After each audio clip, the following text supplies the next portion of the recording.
लिए मुझे दरख्वास्त की कि मैं वहाँ पर चेयर पर बैठूँ। जब मेरे सामने मेरे सर का ताज उलमा इकराम नीचे बैठे हो तो मैं कैसे ऊपर बैठ सकता हूँ। मेरी जिम्मेदारी होती है कि चाहे अल्लाह ताला कितनी भी कामयाबी पर पहुँचा दे, अगर मैं उलमा इकराम की कदर करता रहूँगा और उलमा इकराम की बातों को सुनकर अपनी जिंदगी के अंदर लाकर मैं अमल करूँगा तो इसमें मेरी कामयाबी छुपी है। अगर जब मैं अपने आप को बड़ा समझकर अल्लाह ने फॉलोअर्स का दे देना और दुनिया की तरफ से वाहवाही का मिल जाना, इंसान कभी ये ना समझे कि मैं बहुत बड़ा बन गया। उलमा इकराम हमारे सर का ताज है। जितना हम उलमा की कदर करेंगे, उलमा को सुनेंगे, उलमा की बातों पर अमल करेंगे, हमारी जिंदगी कामयाबी इसमें छुपी हुई है। बहुत सारे लोग मुझे बोलते हैं तो मैं लखनऊ से आकर रह गया, तुम्हारी उर्दू लखनऊ की जैसी है, यूपी की जैसी है। मैं ये बोलना चाहता हूँ, बचपन से ये उलमा इकराम को सुनने कर आया, इसमें जबान में फारसी उर्दू जो है खूबसूरत अंदाज में बात करने की तौफीक है। सबसे पहली बात अल्लाह का शुक्र एहसान है कि अल्लाह ताला जो है मुझे और आपको दीन की निस्बत पर, दीन की बुनियाद पर अल्लाह और अल्लाह के रसूल की बात सुनने की तौफीक दिया और अल्लाह ताला मुझे और आपके यहाँ पर जमाया। ये जो जलसा होने वाला था, इसके ताल्लुक से इसका प्रचार, इसका ऐलान लाखों में गया और हजारों तक पहुंचा और उसमें भी गिने चुने लोग अल्लाह ताला जिसे चुनिया, अल्लाह ताला जिसे तौफीक दिया, आज उन्होंने सब इस मजलिस में इस जगह पर जमा हो गए। मेरी आप सबसे आज का दरख्वास्त ये है कि मैं खुद यहाँ पर अल्लाह वालों को, उलमा को सुनने आया हूँ। मेरा मकसद यहाँ पर कोई बयान देना नहीं है। मेरा मकसद यहाँ पर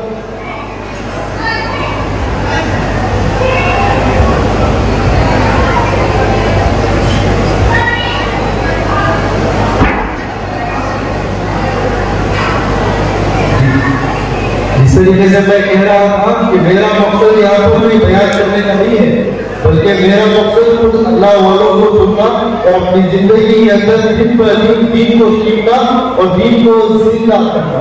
आज हमारे पास एक मोबाइल है और एक सोशल मीडिया इंस्टाग्राम है जिस पर हर कोई नाम बनाना चाहता है। बेशक उस इंसान को आजादी है कि वो अपना नाम बनाए, वो पॉपुलर हो, वो इन्फ्लुएंसर बने, वो एक्टिविस्ट बने, तो सोशल वर्कर बने, लेकिन उस इंसान को शरीयत के दायरे में रहकर काम करना है।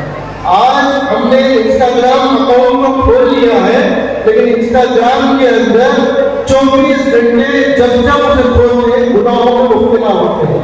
अफसोस की बात तो यह है कि हमारे मौजूद मुसलमान भाई इंस्टाग्राम के अंदर है, म्यूजिक को हराम ही नहीं समझते, म्यूजिक को गलत ही नहीं समझते, म्यूजिक को गुनाह ही नहीं समझते। हमने तो म्यूजिक को इतना अपना लिया है कि हम डालने वाले हर स्टोरी, हर स्टेटस या हर तरह की कोई दीन की बात हो रही है उसमें म्यूजिक लगाकर हम उस चीज को कहने डालते हैं। हम नमाज भी पढ़ रहे हैं, नमाज में खड़े हैं, अल्लाह की इबादत कर रहे हैं, तो कई सारे मैं और आप तमाम भाई जो है अल्लाह और अल्लाह के रसूल की बात को सुन भी रहे हैं, लेकिन हमने ऐसा वीडियो अपलोड अपने पेज पे किया है जिसमें म्यूजिक लगी है। हम बैठे हैं इबादत वाली मजलिस में, एक और इंसान उस वीडियो को देखकर तमाम करते ना हो। हम तो अल्लाह की मजलिस में आ गए, नबी आ गए, हम सब आ गए, दीन की बातें सुन रहे, अल्लाह रसूल की बातें सुन रहे, लेकिन अफसोस की बात हमारी एक वीडियो पर हमने म्यूजिक लगाकर वीडियो चलाया है, तो और जगह पर बैठकर उस म्यूजिक को सुनकर हमारी वजह से गुनाहों में मुब्तला, हम भी गुनाहों में मुब्तला, वो भी गुनाहों में मुब्तला। हमें दुनिया की चीजों को, दुनिया के असबाब को इस्तेमाल तो करना है, लेकिन अल्लाह के हुक्म नबी पाक सल्लल्लाहु अलैहि वसल्लम ने जो जीने का तरीका हमें बताया है, उस तरीके पर अगर हम अपनी जिंदगी गुजारेंगे तो हम कामयाब बनेंगे। वरना दुनिया के एतबार से नंबर ऑफ फॉलोअर्स बढ़ जाएंगे, दुनिया के एतबार से जहां भी जाएंगे लोग तस्वीर लेंगे, फोटो लेंगे, हमारी होगी, शान होगी, बहुत कुछ होगा, लेकिन वो कामयाबी असल कामयाबी नहीं है, बल्कि अल्लाह ताला बड़े ओहदे पर पहुंचाएगा, एक बड़े नाम पर पहुंचाएगा, फिर तबाही और तबाही हमारी मुकद्दर हो जाएगी। अल्हम्दुलिल्लाह, अल्लाह का शुक्र, हज़रत मौलाना पीर मुहम्मद साहब जो हमारे शेख हैं, जो कनाडा की जान है, कनाडा के नौजवानों की दिल की धड़कन है, मौलाना तशरीफ ला चुके हैं। असल सबका मकसद इस मजमे के अंदर मौलाना की बात को सुनना था, और ये मजमा का जमा इसलिए हुआ है कि मौलाना हमारे इस शहर के अंदर, स्टेडियम के अंदर आए हैं और उनकी बात को हमें सुनना है। तमाम जो यहाँ पर हमें जमा होते ही अफसर जानी के हज़रत मौलाना पीर मुहम्मद साहब का बहुत बेसब्री से नौजवानों को इंतजार था, और जब मुझे दावत दी गई यहाँ पर आने के लिए और कहा गया कि मौलाना पीर मुहम्मद साहब आ रहे हैं, तो मैं भी बड़ा बेचैन हुआ, बड़ा खुश हुआ कि भाई मुझे भी KGF जाना है और सामने बैठकर मौलाना की बातों को सुनना है। अल्हम्दुलिल्लाह वो हो चुका है, मौलाना आ चुके हैं। इंशाअल्लाह कुछ ही पल में मौलाना स्टेज पर आएंगे और मौलाना का खिताब होगा इंशाअल्लाह। दरअसल में शहर के अंदर, बैंगलोर के अंदर जो लोग मुझे जानते हैं, इस्लाम से जानते हैं कि मैं लोगों की खिदमत करता हूँ। दरअसल में हर मुसलमान की ये जिम्मेदारी है कि वो इंसानियत की खिदमत करे, बिला लिहाज मजहब, किसी का धर्म देखे बगैर वो इंसान की खिदमत करे। हमारा असल और बड़ा जो काम है वो शहर के अंदर लावारिस लाशों की तकफीन करना है। और अपनी बात करूँ, सबसे पहली बात मैं भी अल्लाह वालों को, उलमा, खासकर मौलाना पीर मुहम्मद साहब को सुनने के लिए आया हूँ, और हम सब कुछ है उलमा को ही सुनना है, और उलमा का ये मुकाम सबसे बड़ा है। अगर हम उलमा की कदर करेंगे, उलमा की बातें रखते रहेंगे, उलमा के अंदर रहेंगे और उलमा की बात को अपनी जिंदगी में ना चलेंगे, तो अल्लाह ताला हमें जरूर चमकाएगा। हमें चाहे जितना भी बड़ा मकाम मिल जाए, जितनी भी बड़ी हमारी पॉपुलरिटी बढ़ जाए, लेकिन उलमा के बाद है, उलमा से अपना ताल्लुक होता है। तो मैं ये बताने में उठा कि हमारा जो काम है बैंगलोर शहर के अंदर, वो इंसानियत की खिदमत, स्पेशली लावारिस लाशों की तकफीन करना।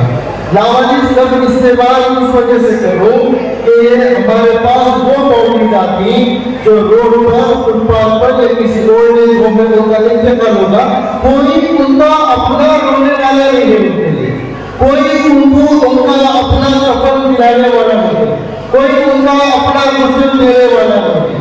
पुलिस डिपार्टमेंट को जब ये बॉडी मिलती है तो वो बॉडीज को हमारे हवाले करती है, और ये बॉडीज कोई आम हमारे घरों के अंदर किसी का जब अपने का इंतकाल हो जाता है, आम बॉडीज की तरह नहीं रहते, जबकि 20, 25, 30 दिन हो जाती तो बॉडियों को एक मॉर्चरी में रखकर रहती, उसका पोस्टमार्टम होता है, उस बॉडी को हमारे हवाले करती, और वो बॉडी जब हमें लेकर आती तो उस बॉडी के अंदर जो स्मेल, जो बदबू आती है, कोई आम इंसान तरीका का उस बॉडी को देखे खड़ नहीं सकता उसके साथ। अल्लाह का फजल है, बैंगलोर शहर के अंदर ऐसी लावारिस लाशों की तकफीन की खिदमत जारी है, और ये बॉडी कैसे मालूम, एक्सीडेंट होकर रहते हैं, इनके टुकड़े टुकड़े होकर रहते हैं, इनके हाथ जुदा होकर रहते हैं, इनके पैर जुदा होकर रहते हैं। मैं और मेरे साथी हर हमेशा फिक्र करते कि जब ये इंसान पैदा हुआ कोई तो हंसने वाले थे,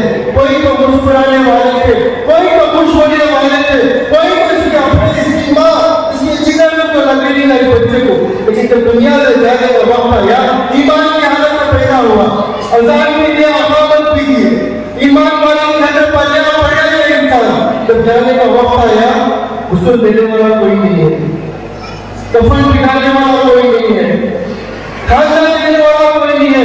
क्यों? क्योंकि अगर से ये खिदमत हमें लेकर है, बीच की गलती का कानून है बैंगलोर शहर के अंदर, उस बॉडी को लेकर जाकर चला दो, एक मशीन है, उस मशीन के अंदर उस बॉडी को लेकर जाकर चला दो। अल्लाह का हुक्म, इस काम को शुरू करे, दिन हो या रात, पंप पुलिस का आना, फौरन हमारे एम्बुलेंस उठाकर लेकर जाती, उस बॉडी को पहले महसूस करना। रास्ते में आने करते मैं और मेरे साथी कॉल एक शख्स का इंतकाल होगा, तो सोचा कि भाई हफ्ते में एक सफर में जा रही हूँ, बाहर अल्लाह की बातों को सुनना है, क्या करना। तो मेरे साथी नूर को बोला कुछ भी करो, क्या करती करो, बॉडी को पहले हैंड ओवर कर लो, पहले ले लो, उसे फ्रीजर में रख दीजिए, सुबह आप तस्वीर करिए या रात में तो जाकर जैसा जैसा ही खत्म होता जाकर तस्वीर करेंगे, उसको दीजिए, रहेंगे खबरदार में रिक्वेस्ट करेंगे, खबर पढ़ने वालों को बोलकर खबर बोलते जाकर जला वो बॉडी हमारे हवाले देते हैं, हमारी दरख्वास्त पर, हमारी रिक्वेस्ट पर, हमारे नाम को देकर पुलिस डिपार्टमेंट ऐसी बॉडीज को हमारे पास। अब बहुत सारे लोग मुझे बोले ऐसा रावण इंतकाल हो जाएगा, उसके बाद तो उसकी फोटो तुम्हारे पेज को डालो, पहचाने लायक नहीं तो फोटो डालेंगे।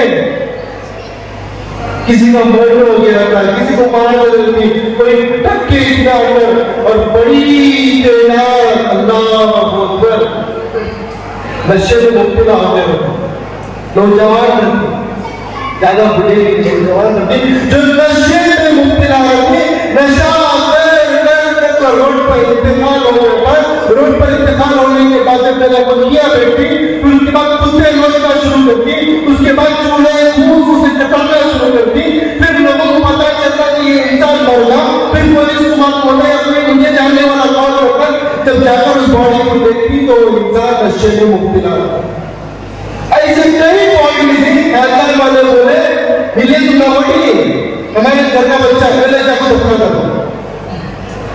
ऐसी बोल रहा है मैं हिम्मत की बात इस वजह से किया ताकि मैं नशे के खिलाफ बात कर सकूं। हमारी नौजवान नस्ल, हमारा नौजवान भाई, हमारी नौजवान बहनें नशे में मुब्तला है। मैं यहाँ पर आपके सामने खड़कर हूँ, आपकी नजर में बहुत बड़ा इंसान नजर आता होगा, लेकिन अल्हम्दुलिल्लाह मैं अपने बीवी बच्चों को पालने के लिए, घर चलाने के लिए अल्हम्दुलिल्लाह मुलाजिमत करता हूँ, एक एजुकेशन इंस्टीट्यूट के अंदर काम करता हूँ। उस एजुकेशन इंस्टीट्यूट के अंदर मैंने कैंपस से देखा, एग्जाम से पहले मेरी कौन की मेरी बहन हाथ में इंजेक्ट करने का नशा, ताकि इस वजह से इंजेक्ट करने लगते हुए उसका मेमोराइज, उसका माइंड और शार्प होकर अब जो भी पढ़ती है ये बच्ची उसे याद होकर एग्जाम में कामयाब होने के वास्ते, एग्जाम में आगे नंबर आकर आगे बढ़कर ज्यादा नंबर लेने के वास्ते, ज्यादा याद करने के वास्ते इंजेक्शन लेकर है कॉलेज के कैंपस के अंदर। हमारी कौम की बच्ची, हमारी कौम की बहन आज जो नौजवान नशे में मुब्तला है, हमें जिम्मेदारी है, हमें जिम्मेदार। क्यों? क्योंकि उसे मिले नहीं, हमें उस तक दीन नहीं पहुंचा, उस तक अखलाक वाली बात नहीं करे, नफरत गुनाह से करो परहेज़गार से। मुझे उम्मीद है कि मैं अल्हम्दुलिल्लाह जितना भी नौजवानों को मजबूत जुड़कर है, सबके सर पर टोपी है, सबके चेहरों पर दाढ़ी है, अल्लाह की नेक बंदगी, अल्लाह वालों को सुनने आ गई, अल्हम्दुलिल्लाह बहुत अच्छी बात। लेकिन हमारे आसपास रहने वाले या अपना कोई भाई, अपना कोई दोस्त नशे में मुब्तला, इसके नशे को कौन रोकता? माँ बाप को सहमति कर रही, माँ बाप को रुसवा कर रही, नशे की हालत में माँ बाप को कोई इज्जत नहीं, कोई हैसियत नहीं है। यहाँ पर जितना भी मजमा जुड़कर है उनसे एक दरख्वास्त करूं, किस किस के वालिदैन जिंदा है थोड़ा हाथ ऊपर करो, किस किस के वालिदैन हयात है थोड़ा हाथ ऊपर करो, जिन नौजवानों के वालिदैन जिंदा है वो हाथ ऊपर करो। अगर अब तुम्हारे वालिदैन से मिलना है तो क्या करेंगे? कोई आपका क्या करेंगे? सुनने तो उलमा को आते हैं, लेकिन मतलब डिस्कशन पे होता है, सिर्फ बातचीत नहीं हो रहा है, सुनना है तो उलमा। अपने माँ बाप को मिलना है तो क्या करेंगे? घर पे जाते हैं, करेक्ट? अम्मी को मिलती, अब्बा को मिलती, जैसे को गया था, अगर कुछ भी इमोशनल हो गया, कुछ भी तकलीफ हुई, माँ बाप को जाकर दर्द सुनाती। लेकिन इस मजबूरी में जिनके माँ बाप नहीं और मेरे भी माँ बाप, मेरे अम्मी और मेरे अब्बा, तो मैं अगर मेरे अम्मी का बाप अगर मुझे याद आ गए, मैं मेरे अम्मी का बाप अगर से मिलना तो खबरस्तान पर जाए। मेरी माँ का इंतकाल जो है, 4 साल का बच्चा है, मेरी माँ का इंतकाल हुआ। हर कोई इस जगह पर आकर खड़े बात करे, बात करने के बाद में घर जाता है, जाकर खुशी से अपनी माँ से कहता है अम्मी जान आज हजारों के सामने बैठकर मैं बात किया, फिर घंटा बात किया, लेकिन मेरे पास मां नहीं है। तो बहुत खुश हुआ आज, आप लोगों से बात करो, केशव वालों से मिलने की बड़ी तमन्ना थी, आज मिला, कोलर वालों से मिला, बंदरपेट वालों से मिला, लेकिन आज खुश हूं, मेरी मां को जाकर खुशी नहीं सुना सकता। अगर खुशी सुनाने का इरादा किया तो खबरस्तान को जाना। मैं अब्बा की माई लेना चल रहा है, अब्बा से आज से नया बात करिए, अगर बोला पीएम मुसल्लिम साहब रहते उनकी बात को सुने, अब्बा बोलने वालों के मिले, वो खुशी भी नहीं बोल सकता। अब्बा खबरस्तान में खबर नहीं। तो मेरे अच्छे भाइयों दोस्तों, जब तक माँ बाप जिंदा है अपने माँ बाप की कदर करो, अपने माँ बाप की इज्जत करो। नशा इंसान को खोखला करने के अंदर इंसान से हैवान बनाता जा रहा है। कल की रिपोर्ट है जो कुछ वीडियो बनाया टाइम्स ऑफ इंडिया की रिपोर्ट, नशा अलग अलग तरीके का, नशा का मतलब सिर्फ ड्रग्स, गांजा, कोकीन ये चीजें नहीं है। सोशल मीडिया का नशा, गंदी फिल्मों का नशा, बेहयाई का नशा। टाइम्स ऑफ इंडिया की रिपोर्ट है, कल की रिपोर्ट ये आई मध्य प्रदेश के अंदर 13 साल का बच्चा अपनी सगी 9 साल की बहन के साथ रेप करता है, उसकी इज्जत दूर कर।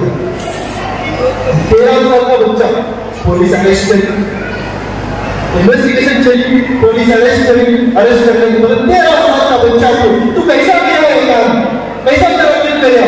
दरअसल मेरी मम्मा का फोन यूज करता था, उसके अंदर बेहया फिल्में गंदी फिल्में आने लगी। मैं देखता गया, मेरे अंदर इतना नशा बढ़िया, इतना जुनून बढ़िया, मेरी सगी बहन के साथ काम नहीं करना था वो काम किया। बहन को डर हुआ, बच्ची के साथ जुल्म हुआ ना, टन भी लाइट बेकरार हुई और वो बच्ची बोली अब अब्बा को हो क्यों हुई, जाकर पापा को ये उसके अंदर लफ्ज़ लिखे हैं, इसके अंदर बच्ची का स्टेटमेंट, जाकर पापा को बोलूंगी कि तुमने मेरे साथ क्या किया है, पत्थर डालो सिर को मारते हैं। इज्जत तो क्या? 13 साल का बच्चा, 13 साल का बच्चा अपनी बहन की इज्जत करने के बाद उसको मर्डर किया, मार दिया। कहां से नशा बढ़ रहा? हमारे फोन से, हमारे स्मार्टफोन से। बेशक हमारी जरूरत की चीज है, इस फोन को इस्तेमाल कर रहा है, लेकिन इसका मतलब ये नहीं कि गुनाह को गुनाह नहीं समझते, म्यूजिक को म्यूजिक नहीं समझते, म्यूजिक को हराम नहीं समझते। अल्लाह वालों की बात याद है स्टेटस पर, अल्लाह वालों का बयान याद है स्टेटस पर, बैकग्राउंड में म्यूजिक, गुनाह को गुनाह नहीं समझते। बिंदास के लिए ऐसी करें कि हमें कोई पूछने वाला नहीं, कोई देखने वाला नहीं। अगर अपनी जिंदगी के अंदर सही रास्ते पर आना चाहती, मैं खुद को मिलाकर बोलना चाहूंगा, अगर हमें अपनी जिंदगी के अंदर सही रास्ते पर चलना चाहती, दुनिया में कामयाब होना चाहती, तो अपना ताल्लुक जन से जन उलमा इकराम से जोड़ो। मोहल्ले के मौलवी साहब, हाफिज साहब, मोहल्ले के मौलवी साहब, मोहल्ले के इमाम साहब, मोहल्ले के खतीब साहब से जाओ, जाकर मसले पूछो। हजरत मैं ये फलाना काम करना चाहूँ, कर सकते हो हजरत? हजरत खुश हुए कि क्या नौजवान है इस रोज के अंदर आकर मुझसे मसाइल पूछा। हराम में इतना मुब्तला होगी, सूद में इतना मुब्तला होगी। आज हमारी कौम की बहुत सही के बाद ये महीना पौधे मेरे मेरे को इंटरेस्ट नहीं करने जाएंगे। सूद का पैसा हजरत को पूछो, क्या हजरत को पूछ रहा था? मैं नेट पर से हजरत गूगल नहीं क्या मसले लेते समझ, हजरत गूगल के पास जाओ, सर्च करती है, मैं सर्च करूँ एक मसला निकालती हूँ, उसमें एक पॉइंट लिखी, उन्हें अपने अंदाज में एक फतवा देकर मान लीजिए दिल बड़ा मुफ्ती हमारा होता है। और हमारी और एक कमजोरी क्या है बोलो, मैं जरा टोपी पहनी हो, गाड़ी रखो हो, जुबान पे हो, मेरे पास मसले मसाइल लेकर आए। अब मेरी जिम्मेदारी क्या है कि भाई मेरी बात करने के बजाय उलमा से जुड़ना है। मैं अल्लाह वालों से पूछूं, मैं हजरत से पूछा, तो पुराने मुफ्ती साहब से पूछा, और मैं रेफरेंस के साथ दलील के साथ मुझे ये बात बोले, मैं अपनी बात पूछ रहा हूँ। आज एक प्रेशर फील हो तो ये काम करो। मैं बहुत दिनों से मौलाना से भी बार बर्दाश्त कर लेता था, मौलाना बहुत लोग जो है मुझे अली मुफ्ती समझकर दीन के मसाइल पूछते, मौलाना मुझे मालूम होने की बावजूद भी बोलना नहीं चाहता, बिकॉज के उलमा का मुकाम बड़ा है, उलमा की जुबान से निकली भी बात बड़ी है। कोई चाहे जितना भी बड़ा बन लो, लेकिन उलमा की दलाइल की बुनियाद पर जो बात है वो आला है। आज भी आपके सामने भी मौलाना दरख्वास्त कर दूं कि मौलाना अगर से शहर में जाने की वीडियो में अपना दिए तो इंशाल्लाह आप लोगों के जो भी सवाल मेरे तक सोशल मीडिया पर आते हैं वो मैं हजरत से पूछ कर आप लोगों को पहुंचाने का काम करूंगा। तो अपना ताल्लुक उलमा इकराम से, अल्लाह वालों से जोड़ना है। जब हमें मसले मसाइल जिंदगी में जो भी करे, हजरत मेरे पास पैसे नहीं, ये मैं को फोन लेना तो सोच लूंगी, जैसे तुम हजरत पूछती तुम कैसा है ये सिस्टम, इसके अंदर इंटरेस्ट है क्या, इसके अंदर सूद है क्या, इसके अंदर ब्याज वड्डी है क्या। उसके बाद में अगरचे उसके अंदर ब्याज बट्टी सूद नहीं है तो उसकी इजाजत मिलती है, अगर उसके अंदर सूद ब्याज बट्टी है तो उसे दूर होना है। सेकेंड हैंड फोन खरीदिए, छोटा फोन खरीदिए, हराम नहीं खरीदिए। इंशाअल्लाह हमें नौजवान सोशल मीडिया पर जो भी लोग बेहयाई का काम करें, सबसे बड़े जिम्मेदार हमें कि हमें उनके वीडियोस को देखकर इतना पॉपुलर कर दें उनको, और उनके अंदर इतना बड़ा शौक होगा कि जितना अल्लाह पर करेंगे उतने लाइक्स और होते उतनी वाहवाही की। सोशल मीडिया इस्तेमाल कर रहा है, इंस्टाग्राम इस्तेमाल कर रहा है, आज से मैं और आप ये इरादा करेंगे कि म्यूजिक जिंदगी में नहीं सुनिए, म्यूजिक के साथ आपका वीडियो नहीं डालेंगे, और कल को म्यूजिक के साथ कोई वीडियो इंस्टाग्राम पर डालता है तो आपकी जिम्मेदारी है कि आप मेरा रिकॉर्ड करेंगे। मुझे एहसास दिलाएंगे कि मोहम्मद अरबी का गुलाम साहिब अहमद कैसे म्यूजिक के साथ वीडियो डाल सकता है। और सोशल मीडिया के जरिए से नामहरमों को बात करने वाले हम जैसे नौजवान, ये बात कान खोलकर मेरे लिए और आपके लिए भी है कि हमें कोई हक नहीं है कि हम अपनी बहन को ये कहें कि कुछ क्यों बहनों के साथ जा रही हो। गुनहगार हमें नहीं है, गुनहगार हमें नहीं। रात रात भर चैटिंग करना, रात रात भर बहन से बात करना, गंदी गंदी बातें होना, और हमारी उम्मीदें ऐसी है कि हमारी कौम की बेटी बहुत नेक रहे, हमारी घर की बहन नेक रहे, हमारी घर की बहन पर्दा करे, हमारी घर की बहन हिजाब पहने। लेकिन जो दूसरों की बहनों को हम देखते हैं वो बहनें बेपर्दा रहे, बेहिजाब रहे, रंगा पर जितना वो दिखाएगी उतना हमें अच्छा लगता है।